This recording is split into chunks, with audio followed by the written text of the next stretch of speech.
The Jedi Council chamber fell silent as Tony Stark swaggered through the massive doors, casually flipping a deactivated lightsaber in his hand. This is cutting-edge technology? I built better circuit boards in kindergarten. He flicked the switch, sending a holographic blueprint whirling into the air. Master Yoda's ears twitched with annoyance. Stark zoomed in on the Kyber crystal, bathed in blue light, while the Jedi Masters exchanged uneasy glances.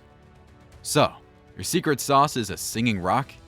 Stark waved dismissively. We can do better. Let's run some tests. Obi-Wan Kenobi folded his arms. You ignore the spiritual connection. The Force guides each crystal's energy flow. He adjusted the hologram to depict Jedi meditation techniques stabilizing a blade. Stark rolled his eyes. You can't meditate mid-duel, Ben. His display switched to microscopic views of damaged crystals. You see these fractures? Your sabers degrade under stress. That's why Anakin burned through 3 during the Clone Wars. Mace Windu leaned forward. The crystals bond with their wielders. That risk is part of mastering the weapon. Stark tapped another recording. A Padawan's blade exploded after an emotional surge during training. No surge protection, no failsafes. Just hoping your rock likes you. If you get angry, you risk losing a hand. He pointed at an efficiency chart. And if a Sith channels dark side energy, output drops by 40%. That's not a design feature. It's a disaster waiting to happen. Ki Adimundi frowned. The Force transcends these calculations. Yet thousands of Jedi died because sabers shorted out. Stark shrugged. I keep hearing about unstoppable foes. The real culprit's your archaic power source. He dismissed the hologram and flicked the crystal back to Obi-Wan. First rule of engineering. Don't rely on gear that fails the second you lose your temper. Let me show you a better way. Yoda raised a 3-clawed hand. Religious artifact a saber is. Sever that link, we do not. Stark's workshop door hissed open, revealing robotic arms welding a miniature arc reactor into a lightsaber hilt. Sparks danced around the blue glow pulsing behind ventilation slits. Behold, clean, stable energy, Stark said, sealing the final connection. Mace Windu watched Stark ignite the prototype. Power without limits invites corruption, he warned. Darkness grows where restraint vanishes. Stark thrust the blade into a durasteel plate. Traditional sabers wavered under sustained contact, but his arcs remained steady. 10,000% efficiency improvements, he remarked. You're starved for power the instant blades lock. He revealed the reactor core, now the size of a credit card. Redundant fields, no leaks, he explained. Then he triggered an EMP from a device on the far wall. The Council sabers died at once, Kyber crystals dimming. Stark's prototype continued humming. I integrated electromagnetic shielding, he said, spinning the stable blade. No more shorting out with a simple ion blast. Kit Fisto examined it. This changes everything. Stark powered it down, tossing the hilt to Plo Koon, who ignited a perfect blue blade. The Masters exchanged worried looks. The Arc Reactor's gentle pulse signaled a future that threatened the Jedi's ancient ways. Moments later, Stark demonstrated an even more radical upgrade.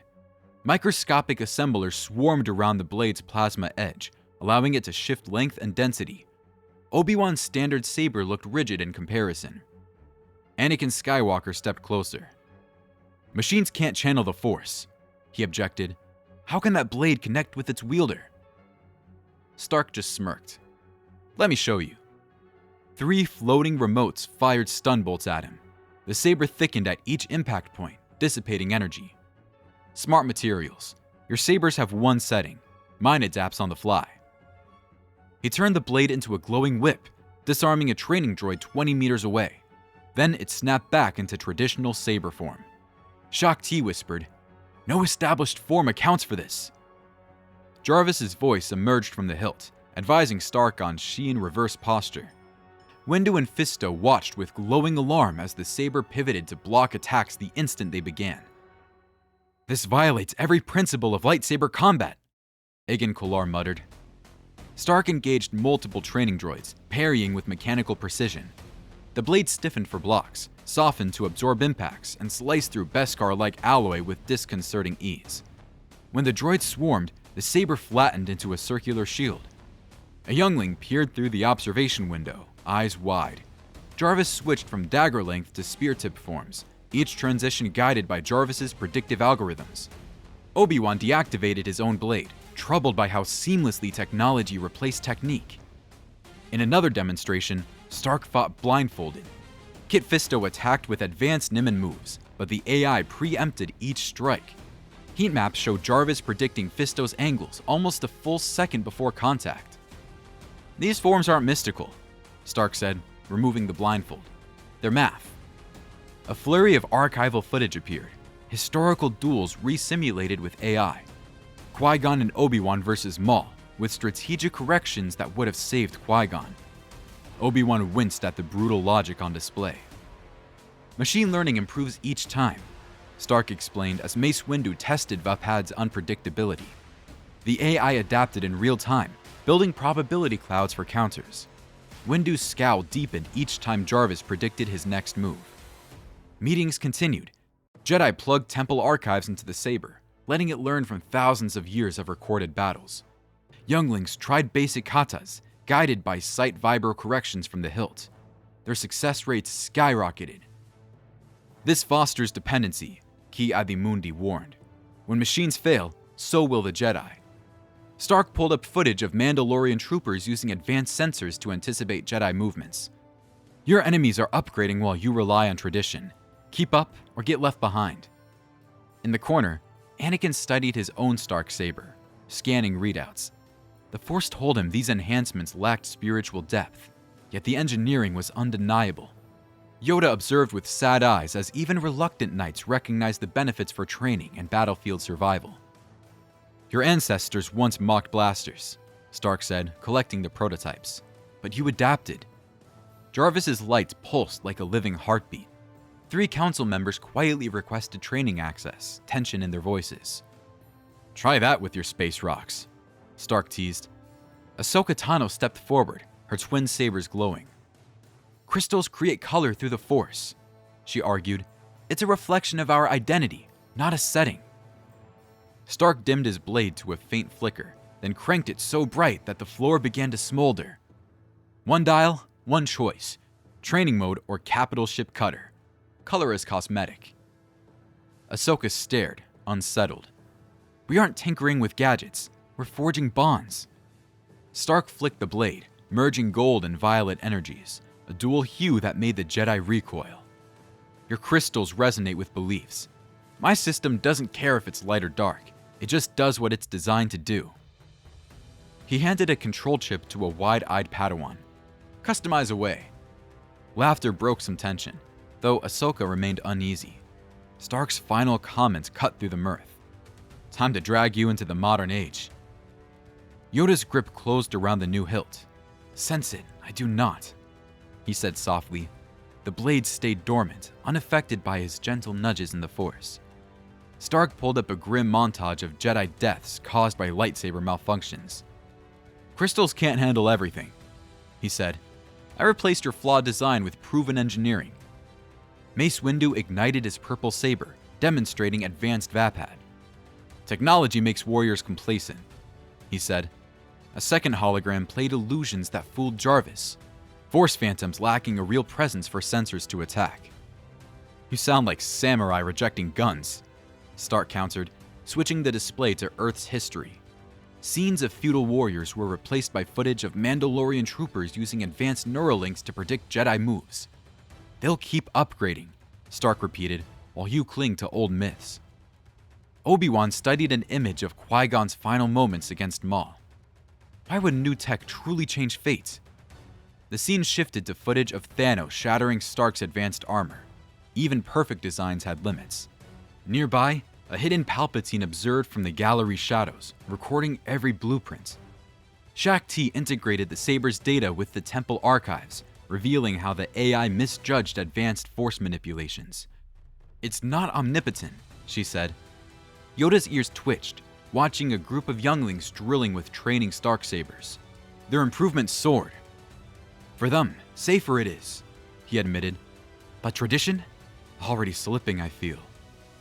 In the end, the Council forged a compromise. Temple guards, clones, and allies shall have limited access, Mace Windu decreed, but no Jedi is required to abandon their original blade. Stark gave a prototype to Commander Cody, who tested the weight with wary fascination. Palpatine slipped away with a smirk, data already in hand. Soon, the tech spread. Mandalorians embedded arc reactors in flamethrowers, forging hybrid saber-lances. Hutt enforcers on Nar Shaddaa fused Stark Sabers with disruptor emitters, leaving radiation burns in their wake. Bounty hunters adopted repulsor enhancements, unstoppable in close combat. Footage showed the rebellion building portable saber turrets, 2 rotating blades forming energy barriers that repelled entire platoons of stormtroopers. Meanwhile, a fundamentalist Jedi sect on Ossus denounced technology, burning shipments of sabers in protest. Radical Sith cultists on Dromund Kaas grafted mini arc reactors onto monstrous creatures, sending them rampaging with crackling plasma spines. The Empire responded swiftly. Palpatine's engineers drafted battle station plans that harnessed the same arc reactor principles to project planet-scorching beams. Leaked designs included orbital satellites with rotating saber arrays, slicing capital ships from orbit. Another showed a spinning sphere bristling with blade edges to repel boarding parties. Palpatine himself studied a modified Stark Saber with a sticky red blade tainted by Sith alchemy. "Continue your work," he told his engineers, anticipating the next wave of upgrades. Back in Coruscant, Mace Windu watched security footage of black market sabers flooding the underlevels. "We sanctioned this for clones, not for criminals."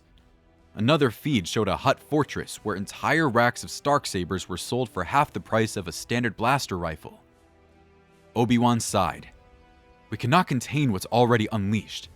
He gestured to coverage of a Hutt cartel assassin brandishing twin sabers integrated with lethal toxins. In the temple, a youngling clutched his custom training saber, uncertain.